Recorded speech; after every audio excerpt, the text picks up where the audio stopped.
When an OG is preaching, he's really teaching. Today I had the honor of sitting down with Mr. Wendell Hollins. He's an enthusiast of jazz music that comes from the Midwest. The Midwest blood runs deep in my family, half my family being from Cincinnati, Ohio, which by way of my father, Danny Whittle. He taught me a lot about jazz music. My father is not here today to listen to the great genre that I oh so dearly love. But I did get to speak to a great man from Cleveland, a family friend, and we had a time. I introduce Wendell Hollins. My first introduction to music was my father.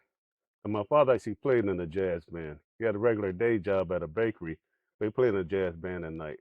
Now, this is how far back it went. And back then, there weren't any keyboards. He actually had a piano that he put on the back of a trailer to go to gigs. So that's how I was first introduced to jazz, was through my dad. So what decade was this exactly? Was this the 50s, the 60s where they weren't having keyboards? This was in the 60s. I was born in 1957. I was about 4 years old when I first realized about jazz. Jazz music. Yes. Wow. What was the name of your father's jazz band? You know, I honestly never knew.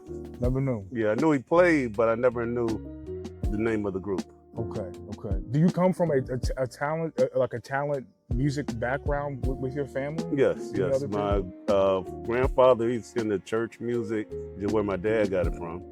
Then I got it from him. And but I was 4 years old. I remember they tried to get me to play the piano, but I was always strong-willed, and I fought until they gave up. Really? So I wish I wasn't so strong-willed. I was the same. I was the same with my mother in the saxophone. She was really strong-willed with me trying to play the saxophone, but I wanted to do the drums, and she was like, "Go ahead." Okay, gotcha. What was the Midwest listening to when you were growing up? I was growing up, the main thing we were listening to like music like Miles Davis, John Coltrane, you know, the old school jazz, instrumental. I actually call jazz thinking man's music. You know, I want to think I put on some nice instrumental jazz, some Miles Davis, John Coltrane, and I just chill. You know, and I like all genres of jazz, but that's my preference. Okay. I was going to ask then, do you believe the Midwest was shaping your taste in music growing up? It had to. I didn't have anything to compare with. Okay. That's all I knew was the Midwest, and I knew the jazz that I was surrounded with, you know. And so yes, by default, because I didn't have anything to compare it with. Growing up in the Midwest, you guys were spoiled with, you know, the soul music coming out the Midwest. Yeah, right. You know, Motown. OJ's, Cleveland, Ohio. Neil's Casino on Euclid Avenue. Yeah, that's where they got started. For real, the OJ's? Yes. Wow. Give me the details on going to a jazz club when you were a young man. Well, I didn't really go to jazz clubs when I was young. I was like a typical kid. I was just out playing. But when I grew up, my thing about jazz was the people and the vibe, right? I used to travel for AT&T in Bell South. And my goal was, in the morning, LA Fitness, in the afternoon after I finished working, find me a jazz club at night. So I kind of like jazz, you know, jazz is very forgiving. It's very forgiving. Do you believe jazz imitates life? I think life imitates jazz. Why is that? Because in life, you get all these complications, you got all these different perspectives, right? But if you really live your life to the fullest, right? Just like jazz, it's just pure. You just adapt, you know? If you make a mistake, nobody knows unless you know, and now you're a jazz musician, you're not gonna say, hey, I messed up. You just say, everyone's, man, that was cool. Yeah. But you messed up. So everybody's coming together. And life should imitate jazz because of that, because in life, too many people are too competitive, my perspective. Why do you think jazz hasn't got much attention today in spaces, like in commercialized spaces, the pop culture spaces? Why do you think jazz is not really being recognized with people that consume secular popular music today? I think one of the things is it's an overgeneralization. Everybody wants what I call that instant, like microwave popcorn as opposed to popping on the stove. Yeah, it's okay. It tastes good, but it doesn't have that same flavor and same richness. So we're just so used to everything happening. Everything's right here on this little thing right here called a computer. Yeah. People call it a phone, but this is a computer. So what is it? What's with TikTok? Is it 30 seconds or Snapchat? One of them, right? Yeah. I mean, it's like me. I've gotten conditioned. If you don't get my attention in like 15 seconds, I'm going on to the next one. Think of jazz. What type of environment comes to your mind? If you can just paint a picture of the perfect spot for you to listen to jazz music. It's gonna sound weird, but I already know the answer. All right. The middle of the ocean, the raging sea, and I'm a bird perched on a rock, and I'm a tweet. I've got peace no matter what's going on around me. That jazz music makes me feel peace. Middle of the ocean, on a rock. On a rock, I'm a bird, and I'm asleep.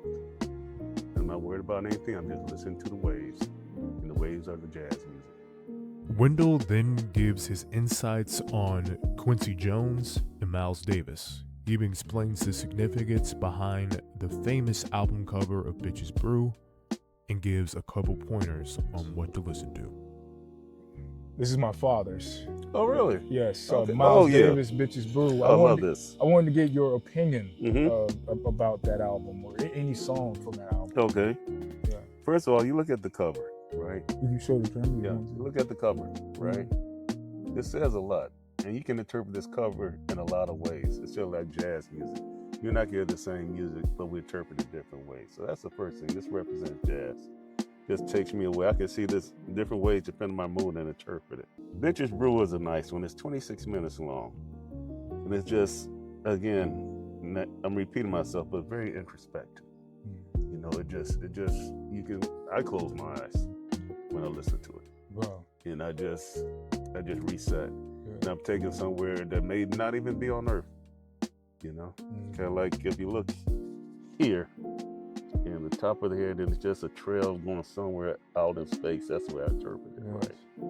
And that's me. Just going off somewhere. And when it ends, I come back. Wow. Yeah. That's like an out-of-body experience. Yes, it really is. Yeah, you just described it, I guess. Wow. I have some more than for you. Sure. Yes, we can put this on the table real quick. We got to do Quincy Jones. Oh, yeah, Juke Joint. Yep. Quincy Jones, Juke Joint, and I also have his best hits. Where it's Cool Joe, Mean Joe. Yep. Yeah. Stomp. Is it Love That We're Missing? Oh, my God. Oh, my God. Heaven's Girl. Now, that's a song. That's a song? That's a song right there. Oh, my God. That's a bad song. All of these are nice, but that one right there, yeah. You know that one called The Dude? That's another one by Quincy Jones. He's worked, with Frank Sinatra, Michael Jackson. Yeah, very talented. Ray Charles. Very talented. Anybody from the back of his this album, 4 CD album list that you really like that he worked with? You see on there? Lionel Hampton.